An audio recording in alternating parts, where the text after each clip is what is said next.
Hello, everyone. Welcome to the OS World Cup 2021. It's finally time. We're gonna be seeing the qualifier showcase today. This is Azer, and I'm joined by OMG Force, who's head pooling for the fourth year in a row now. How's it going? Hello. I'm doing fine. I'm getting old apparently. Fourth year already. I stopped counting because it's too much pain. But yeah, it's fine. We'll hopefully have great pools coming. And how are you, Asa? I'm doing pretty good. Of course, if you're feeling old, we've also got another guest today. We've got the lovely Doomsday. How's it going? Yeah, man. It's the boomer crew in. We got to stick together, guys. I'm doing great. I'm so hyped for this. It's finally here. Let's go. OWC season is always just so exciting, man. It's just like the time of the year. Everyone gets together. People actually just try really hard in tournaments. The competition is super high. It's very entertaining. We do have the qualifier showcase today. I don't know if there's any quick comments you want to get into before we get into it. Fours, maybe. In terms of the qualifier showcase, it's still 10 maps as last year. We're gonna have 2 playthroughs. If you look through the rules, feel free to read them there. Otherwise, structure, pretty much similar stuff.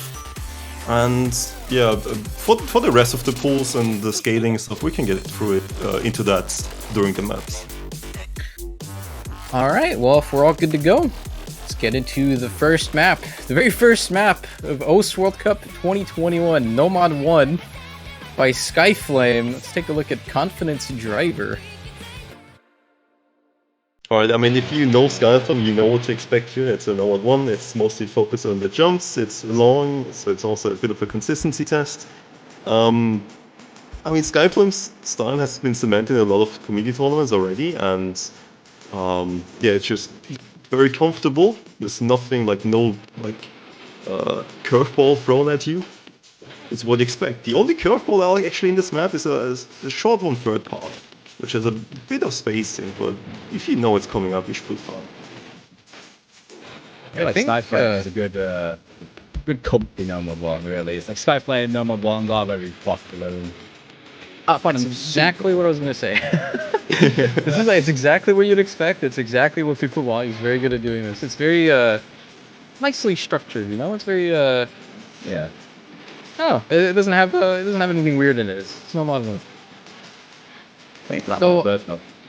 So while this is playing out, because of course it's no mod 1, Forrest, why don't we talk about a little bit of the pooling team this year? Because there's been a couple of changes and there's some more people involved, right? Like this being the first showcase, I think it would be a cool idea to talk about it a little. So we just have a way bigger team than last year. World Cups have actually been going quite fine in stocking up their team. Usually it used to be like 4 to 5 poolers, which is also kind of the case for most community tournaments. But since custom mapping is part of the equation, you have to have a way bigger team because you need to have quality assurance in any way possible. This year we have a bunch of poolers, Mazarin, Konyo, Bartek, and I combined to kind of look for maps, check everything, just kind of get the themes of the slots going and just plan out the pools. Then adding to that, we have a bunch of quality assurance people, Kano, HAT, Real Lazy, Mir, and Divas Panda. More on the mapper side and some of the on the player side to kind of check, and also Hustler, I forgot Hustler, she's the newest edition actually, to kind of give a sanity check, right? Like, there's so many maps going on, so many things to just look at. It's easy to have an oversight here and there. And then we also have a bunch of playtesters, like Still, FG Sky, Azerite. I hope I'm not forgetting anyone. Okay, Nissan? I think that's it. Nissan actually, yeah. Our DT powerhouse, thank you. I knew I was forgetting someone. And that's pretty much our team this year. To kind of hopefully get the best quality pools yet to date in the ODC. But yeah, we stocked up a lot in the beginning of this one because last year we noticed we can't do it as a 4-man team. It's just not possible. Especially with all the custom pooling that tends to happen nowadays, it's just extremely hard to do all of the work required when you have how many maps in total is this? Like 120, 140, something like that. Like, it's so much work, so you kind of need the manpower to do it. Oh, also I forgot the VN check slave Mordred. I was seeing him pop his head out in the chat. I'm sorry for forgetting you. Nice and comfy Nomad 1. It's worth noting, as we're going to be seeing a little bit more in this map. Okay, I guess we're going to Nomad 2 by Devious Panda. Devious Panda Nomad 2. Okay, Appropriately named that's, Inexperience. Yeah, I mean, we had to get a last-minute number 2 essentially, and there were a few decisions we had to do, which came to this number 2, and for some reason we thought, okay, I guess it's the number 2 redemption arc from Panda. Right, he used to be the number 6 slave for DVC, and then kinda in the courses he was similar in 2020, where he had number 6 and some upper plate hidden. Well, this year it's his number 2 arc apparently, and it's kinda what you expect out of a number 2. It's streamy. It has a few more easier shapes and some not too easy shapes in there. As you can see, there's quite a few turns and wiggles here, a little bit. But they're not too harsh on the player side. We try to make it kind of balanced, not too brain dead as a number 2. Yeah, it's got a little bit going on, some of those mild accelerations. Nothing too crazy though, you can still just no more toot your way through this one. Looking at these. It makes it a bit more interesting though. I think one thing that I always really like, seeing... Now that like custom pools are standard and we're seeing a lot of like the regular mappers that participate in all the tournaments, I think it's always really interesting to showcase how versatile they can be, you know? Like, I'm sure we're going to be seeing more mappers that everyone's already familiar with from all the other community tournaments and even like last year's OWC, but in like slots that you've never really seen them before. I think it's always just amazing that mappers can just do like so many different mapping styles. Oh yeah, there's a lot of really good mappers who sign up. I think we had more than 150 people signing up for mapping this year. Ooh. So we had the honor of only being able to actually select people from the signed up mappers list. Because if you have that many more choices, you usually can fill out the entire pool, right? And we only have 120 maps in the entire pool. And if we even custom map every single map, we have a 30 mapper surplus. So a lot of hard decisions were made. But we tried to go for the safe choices, right? If you didn't map a DT2 yet and you have like no references of a ranked map or something, we usually didn't go for that mapper then. We didn't want to take too many risks. Wait, did I just spot like some 1/3 streams there? Yeah. I'm pretty sure I saw some different snaps there. Yeah, that's a 1/3 part, yeah. Okay, so there's a little bit of technicality as well as just the pure streaming as well. Mostly the thing for it, but yeah, this has got a bit more going for it. You can definitely see the Devious Panda influence in this. True. I think as always when it's Nomad 2, even though it's considered a stream map and a stream slot, I think most of the people that, for most players, this is going to come down to aim, like the flow aim required in this. I think you're going to be seeing a lot of like chain misses if you like slightly misaim one of the curves, right? But even then, like I think like the shapes and the patterning this is simple enough. Oh yeah, actually as a foreshadowing for the rest of the pools, number 2 will take more of a slot of flow aim rather than like just death streams and just kill yourself, like die stamina level, right? Which was the case last year in some cases, but this year it's gonna be a bit more tame in the BPM and the stream length. All right, let's get into Nomad 3 now, which is the alt pick. It's mapped by Deka and MNU. Let's take a look at Byoshin Zenkai Girl. Okay, it's the alternate map and a replay by Nissan, there we go. Mapped by Deka and a collab actually with MNU. Kinda got him on to map this. And I think it turned out pretty well. It's mostly snap aim focused, not flow aim focused. So if you like snapping, this is your map. For like flow aim alternate good mix of both, I would say. Yeah, there's a decent amount, but we try to have the focus be snapping. But the core idea was to have kind of both of it, because we do go and dabble into the flow aim aspect of alternate maps later on, but not in this slot, because Qualifier needs to represent most of the other pools, and this is something you will see in pools to come. I don't think Nissan got the memo though that this is an alt map. We don't talk about that one. You always get this in early stages for some reason. I don't know. You can't really make an alt map that isn't single tappable, you know? They'll find a way. It is 135 BPM, so if there's a map to be single tap, this is it. Yeah, it's like on the edge of where you see a bunch of people single tapping it. Much faster than this, and it becomes far less common, for sure. And the style, like some of these long tap sections, yeah, not many people are going to be single tapping just. A few probably will, one or two on the team maybe. I think most of this map is pretty straightforward though. I think most of the difficulty is just going to come down to the aim required for any of those like little square flow aim parts. A lot of them are chained together sometimes. The map is pretty squareable. It is. I mean, if you see squares, it is squareable. Yes, indeed. But this won't be the only squareable map in this pool. But yeah, it's an alt map. What do you expect? 3 minutes. We also try to keep the average length of the pool when you play it in one sitting at around 30 minutes. So 10 maps, pretty much 3 minutes per map is what you expect. Some shorter, some longer. So one thing I think is worth pointing out, because I'm not even sure if I know this myself, is this pool going to be fully custom? Yes. Qualifier was custom last year, and we kept the tradition for this year, mostly to give every player kind of the same chance, right? If it's a fresh pool for everyone involved, then it should be as fair as possible, in theory. That's what we're going for here, and just balancing like a 10 map pool is also easier when you custom map stuff, because you have way more control over song choices and like niches. What about the rest of the pool? Like the rest of the tournament later on? All custom or? It won't be completely custom. We try to have a...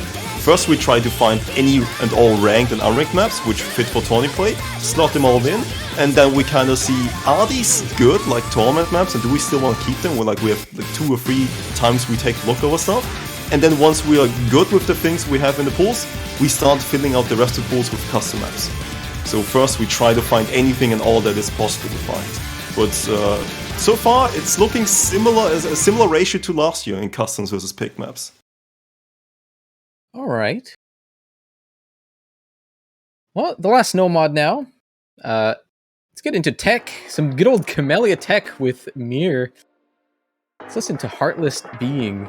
I actually sweated bullets yesterday when I saw on the player Discord, or do you see Discord, someone say, nice Camila tech map, and I'm like, wait, did I leak something? Because 10 minutes earlier I sent the map pack to Troskar Streamer, and I was like, oh no, did I post the wrong channel? Oh, Jesus Christ. But no, I checked, nothing happened. It's a Camila tech map, it's Mir. I mean, Mir and Camila, name a better duo, right? There is none. Trick question, you can't. Exactly, and fun fact, this was actually planned to be round of 32. Then it got, no actually we got him for semifinals, it wasn't hard enough, so we moved it to round of 32. We finished mapping it, it was too hard, so we moved it to quarterfinals. And then we noticed, wait, this is actually better balanced for qualifiers, so it got moved around like 6 times. And got changed so many times, but yeah, we finally hit the mark. This is a Camilla Tech with 172 BPM. It features slight velocity aim, it features a bit of rhythm, some 1/6, some 1/3, and a bunch of aim control. And it's just a mix of pretty much anything and everything you can expect of a tech map. When it comes to like, you know, a varied tech map with a bit of everything, Mir is a good one to go for. These high SVs into this control, you know, 1/4, 1/3 as well. Looking pretty standard Mir from what I'm seeing here. It's always a good thing though. I think I will say this probably doesn't have as much slider aim as maybe people are used to. I would say this maybe tips more towards finger control. There's still like obviously a lot of sliders, but I don't think any of them are particularly like challenging. Oh yeah, Mir definitely stepped out of his comfort zone for this one because he doesn't usually map with high SVs. And there's a lot of just feedback going back and forth. I hope the map turns out to be pretty fun for players. We will have more slider velocity focused maps later on. Way more slider velocity focused maps. So if that's your jam, we'll have you covered later on, but we can't really go down too hard in a rabbit hole for like a 10 maps map pool. We have a lot more ways to incorporate it in later stages. I hope to see it. It's always fun to watch the high SV maps with high tick rate. Or at least higher tick rate. But yeah, these sliders are definitely... You can get away with them, not many ticks in them. It's mostly about the control, I agree. All right, 4 maps down. That's going to be all the no mods. Let's get into the hidden pool now with some Buto Tome by Mof. Okay, Buto Tome featured artist when? Yeah, we just try to get Buto Tome into every single year for ODMC because if you noticed yet, somehow some featured artists always get introduced after being featured in ODMC. That's kind of weird. It's like, hey, these players actually like these featured artists and they're pretty playable for high level. Let's get them on. That's how it feels to me, at least, just looking at this in retrospect. So, I mean, this is like, what, the 3rd or 4th year in a row we put in Buto Tome. They're still not featured artists. Okay, going back to the map. It's a Moth map, and it features consistency is the main difficulty, I would say, with a lot of just pattern aim and aim controller here and there. It's a very kind of varied in one. Has a few streams here, squares in it, and I think the main difficulty though is definitely being comfortable on this for 4 minutes straight. And avoiding just pure aim hidden ones. I mean, the last couple of years of tournaments have moved away from having another no mod one as hidden one, which is a good change. So they definitely look a lot more varied. Some of these bursts on these tricky anti-jumps, making it a little bit more spicy. Still looks relatively solid though, relatively comfy, I guess. I mean, it's still a qualifier stage, of course, but I would say you can define this map having a lot of control, like both in aim and finger control. I think we're seeing a little bit of the finger control part of it now. Has a little bit of everything. It's just a little bit more subtle. A lot of like micro aim adjustments needed for a lot of the little bit more of a snappy pattern during the cat times, I would say. It's still very straightforward, but yeah, that aspect is definitely present in this. Few doubles there for sure. A double section actually very heavy doubles into doubles off those jumps. Got a little bit of everything. We even fit some good old Atama no Taiso square jumps in there. Spoilers. Map is pretty squareable. I think they're coming up soon actually. Yeah, it's at the end of the second guide. On Pentagon. Oh, you're pushing the boats out there for us. Dude, I paid a lot of attention in math class. I know all of the shapes. Just told Moth to just send him all the shapes. Oh, there we go. A ton of the Tyson jumps. No, but yeah, we tried to get stuff varied in hidden ones, especially early stages. For example, a reference map for this one was Romanska Aryamaru, which was a run of 32 hidden one, I believe, last year. And that one was really varied and just had a lot of positive responses, and it's kind of the idea behind it. To have like accessible maps, but also kind of varied, so it's not too brain dead, and still different from normal one. I think I kind of want to go back to how you mentioned how not the entire pool is not fully custom. I'm kind of interested to see like what maps came out this year that are usable in this context, right? Because a lot of the community tournaments, like all the big ones nowadays, are almost fully custom, right? So a lot of the mappers will make good maps on their own, but not have any presence in tournaments. I'm kind of curious to see if there's anything good in there. Oh yeah, we definitely noticed the influx of custom mapping just take the unranked section at least by storm in the past year. Just looking through the unranked section, you see a lot of tournament maps, and we didn't really create any arbitrary rules where we are not allowed to take them, so we just see anything we can see and we can pick, we just go for it. But yeah, we'll hopefully have represented the ranked section a little bit. We tried. Alright, well we talked about Mira Camellia being a fantastic pairing. Here's another pretty unbeatable pairing. Let's take a look at half-slashed Toho. Oh yes. Oh, you love to see it. I mean, yeah. My first comment on this map was this is going to be the lowest average score in qualifiers. And I don't think you're wrong. It's a push 18, so yes. I think that's mostly the case because you don't really have that much of a format team. This one's 155 ppm, has a lot of aim, a lot of kind of snappy aim, you definitely, if you don't snap it, I mean, you're in for that time. But also a bit of aim control patterns. Not too harsh, but they're there. And if you're not comfortable with it, and if you don't snap those either, you need to be kind of comfortable in this, I would say. This is an aim map. Okay, Aza, we get it. You're good at aim control. I'm not. I can't play this actually. The spacing, like the 5-note bursts and the triples, the way they're spaced out is going to catch a lot of people. It's just one of those patterns that like you feel confident on, but you play it and you just miss all over the place. It looks really innocent. So yeah, I think some pretty low scores on this. It's not too hard though, but yeah. Yeah, some of these overlaps. I mean, I guess some of the other little gimmicky parts we've seen in the pool so far have been kind of tricky. This does look quite hard though, but I guess everyone's on the same playing field, so it works out. Yeah, I'd say this looks pretty tricky. Some of these overlaps. I think the overlaps are really consistent, so if you get it once, you should get it every time. I think the main difficulty is being able to snap and follow the spaced triples and the 5x burst properly, and then some of the back and forth and like the triangle aim parts. And obviously, if you can't aim any of the single tap parts, that's on you. I mean, there's no help in there, to be honest, because that's essentially what you see in all approach 8 hits nowadays, which is just kind of pattern aimy style. Do you know who this player is, by the way? Forgot to put a name in there. Give me a second, I can give you the player name in 5 seconds. It's Nissan.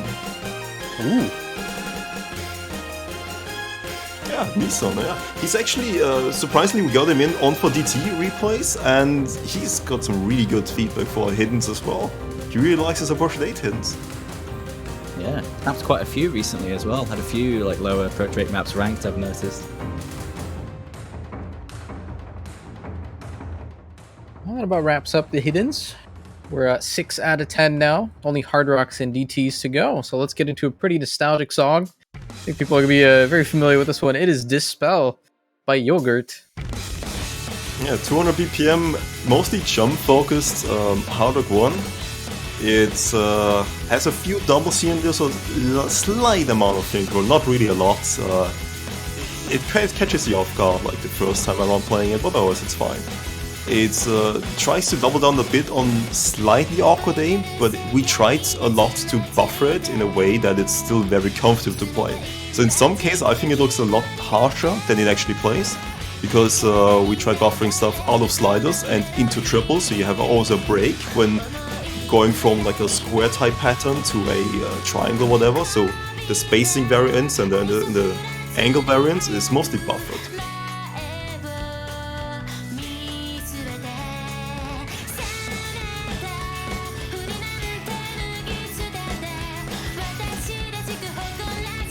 Do hope this has some squares like the OG. Oh, there we go. Right on cue. Wait, I didn't even notice. There we go. Ace, I told you before you played this map, this is squares. I forgot. Hey, if there's one map for squares, it's Dispel, okay? You're right. 4 out of 10 now for maps with squares. Okay. They're making a comeback, dude.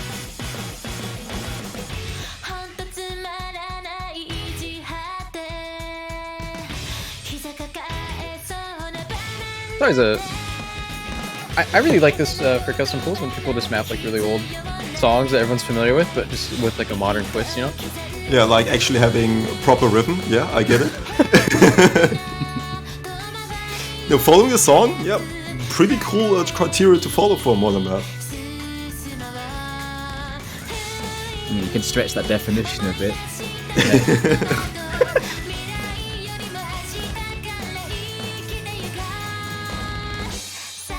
But yeah, I think also a note I want to make for the rest of the tournament and the pools.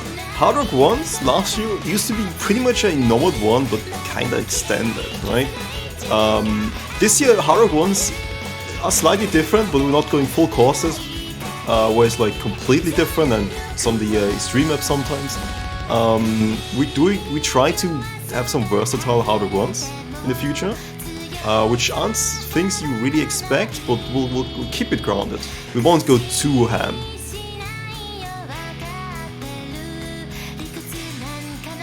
I think a very understated challenge about making a full map pool that is all custom mapping is trying to balance everything out before the maps even exist. You know, it can be a little bit. It can be a little bit tricky. You're trying to like allocate a little bit of that to these slots and a little bit of that to those slots, and sometimes it doesn't mash very well. You end up with an unbalanced pool, so you gotta bin some things. It can be pretty challenging.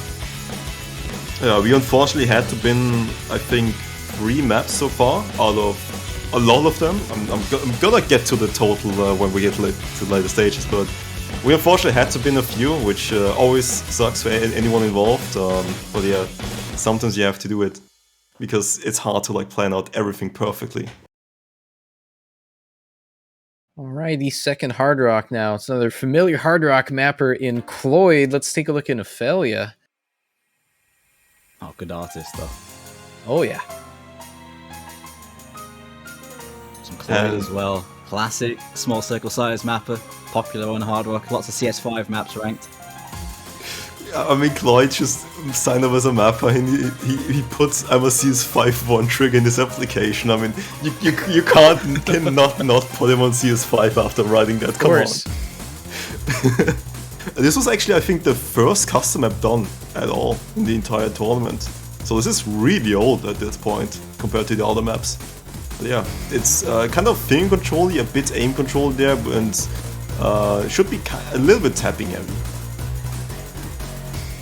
I think the impression I got is that internally this is probably the pooling team's favorite map in the qualifiers. Oh yes. At least on the mapper side, most of them, if not all, love this one. Player side, also, a lot of people like this one. Yeah, I mean, it's a Cloyd CS5 map. Can you really go wrong here? You can't, yeah. This just doesn't miss.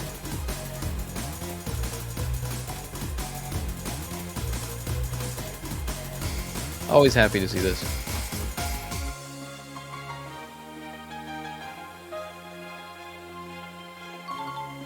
Yeah, otherwise, Hard Rock 2 will stay pretty much similar as last year.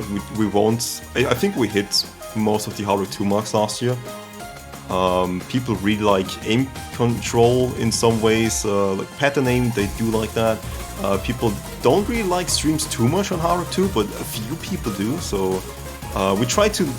fun fact actually, before we started ODC, we had like a month of just retrospectively looking at all the previous pools, like the last 2 or 3 years of pools, rated them, checked what worked and what didn't, and then tried to extract why it worked and why it didn't.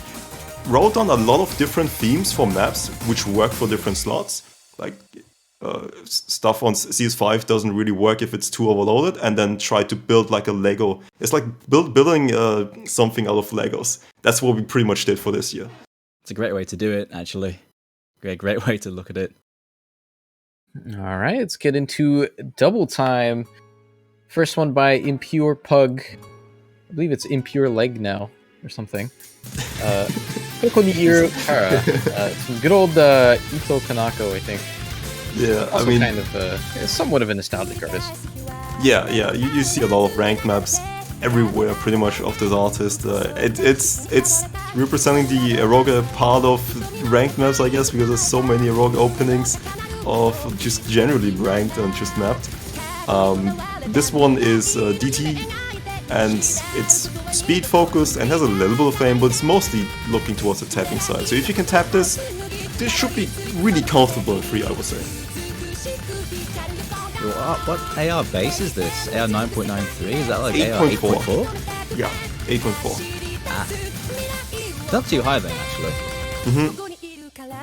We actually had a lot of discussions about high approach rate and how we want to go about it, and represent it in pools. And the thing is, high approach is mostly being used in conjunction with really easy base maps. If the base map is complex, high approach rate makes it so much harder. If the base map is simple, it doesn't really do too much except make you a bit uncomfortable, right? That's why we didn't really opt for a higher approach on this one, because it's a little bit more complex than just, aim DT1, and it took away from what we want the map to be.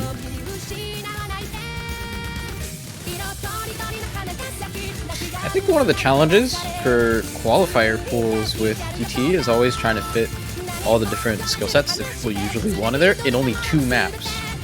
I think most of the time people will want more than those things, right? Usually DT pool will have 4 maps, so it's very hard, I think, to fit that into 2. You kind of have to make some sacrifices. I think the DT pool doesn't have much aim, does it? Yeah, the DT pool doesn't have a lot of aim. That's mostly because in later pools you have normal 5 for just pure speed and do 3 DTs, so you have like 2 speedy DTs. Not having a normal 5 in qualifiers means we need to go 2 speeds, although 2 speed maps, or like something about being just tapping heavy. Because if we don't, we underrepresent speed compared to the rest of the tournament. I do kind of agree with that, even though I guess a lot of people would see DT aim as a very core skill for a lot of players. But with the existence of a no mod 1 and then you got a hard rock 1, which is kind of aimy, you'd have to make sacrifices somewhere. I think speed is the place for it, because you don't get speed anywhere else in this small of a map pool. And I think also like the approach rates on the map are like low enough that it doesn't necessarily feel like DT, you know? Yeah, I guess you can kind of look at it as like a no mod-ish approach rate. But it's not so dense that becomes an issue. I mean, this is just straight up AR10, right? So like, could just straight up be in the mod 5, you know? Just that the song is sped up. It's really weird. I mean, the last qualifier map now. Let's look at some Dada some Dada DT. Of course. Another staple. I mean, you can pretty much guess what DT2 is. If DT1 was already speed focused, it's gonna be a bit more finger control focused and stamina focused. Also, if it's Dada, I mean, do you really need me to tell you what this map is about? It's not CS5 approach at 8, so you can take that out the equation. Yeah. A bunch of doubles, a bunch of uneven nodes, a bunch of like 3/4 gaps you really need to pay attention to. Like, it's really easy to... some of the doubles have 3/4 gaps, and if you press them too early and you don't take the like slight pause into consideration, your accuracy can suffer a lot, because it's present for the entire map, so be wary of that. Otherwise, good luck. If you're speed gated by this map, just don't play, trust me. It's horrible if you don't have the speed for this. Another thing like we talked about with Cloyd, it's like you already know what slot he's mapping. If Dada's in your custom pooling team, you already know what slot he's mapping. And probably the artist too. I think he has a big backlog of songs he just keeps handy for the moment to strike. Hey, I'll make you a map for the tournament. I have this whole folder. It's like 10 gigabytes wide. I have a big folder. It's called the Umineko soundtrack. Okay. I was gonna say, didn't really get a chance to say it for DT1, but I think both of these DTs are probably going to be seeing the highest average scores in qualifiers. Maybe this one not as much, but there's those types of maps where if you can play it, and if your team is able to field 4 people for it, there isn't anything in here that is like that missable, you know? Like, it seems to me like the type of map where if you can play it, you're just going to FC this every time. Yeah, I agree. That's kind of the base idea, because if it weren't the fact, then I think that DTs would represent more niche skill sets, which I don't think would represent the rest of the tournament. You know what that means is accuracy matters a lot, guys. You want the good seeds.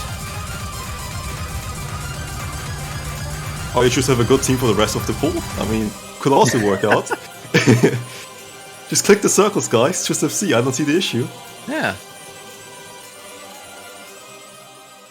Alright. Well, that's the qualifier pool in its entirety. A lot of pretty, I would say pretty safe maps in there. It's a pretty inoffensive pool. There's some spicy maps in there, though. You know, there's a few that do stick out being kind of tricky. You know, Hidden 2 stands out as one. That Nomad 2 as well is quite long. That stream map, so... a few tricky maps in there, but style-wise, yeah, it's what you'd expect. I don't think too many people are surprised by that. Yeah, it doesn't have anything that is too extreme or requires too niche of a skill set, especially when I think there are 51 countries playing. I believe 51. It could be a little bit less depending on if they all submitted, which I think is the highest amount of countries playing in OWC so far. Kind of has to be a little bit inclusive, right? So I think a lot of the maps are very simplistic for now. Would you say so, Forrest? Yeah, we tried to go for accessibility first and foremost, and when we go for something niche, we try to have accessibility also as a forefront, because if you have a team of only consisting of your country, you can't build a super team around anything. So you have to do with what you've got, and the more niche we go and harder we go into niches, the more like we just completely favor like the top 3 teams essentially in the tournament, right? Which just have way more player base, like bigger player base. But yeah, I hope everyone will enjoy the pools. We've got a lot of cool maps coming up, I would say, without spoiling anything. And just as a side note, we also have tagged all the custom maps with tags. So if you just look for Qualifier, Nomad 1, and you download all the maps, you can look for the stuff in your local sound browser. We have hidden some tags in the maps, so just finding the maps is a lot easier. I mean, just write down OWC 2021 Nomad 1 and you will find the Nomad 1 in your local sound browser. Alright, well, that about wraps it up for this week. Again, as a reminder, qualifiers are not they're not streamed, at least not here. So be sure to look out if you're curious about the qualifiers to see if any of the teams themselves choose to stream it or not. Sometimes they do. It can be a little bit interesting. If not, though, at least for the official OS live stream, we'll be back next Sunday, I believe, most likely, in order to show off the qualifier results as well as the next map pool. So we'll be seeing you guys then. If not, is there any closing notes you want to touch on? No, I think that's it for me at least. Thank you guys for watching, and we'll hopefully see you next time. All right, welcome to OWC, everybody. See you next week.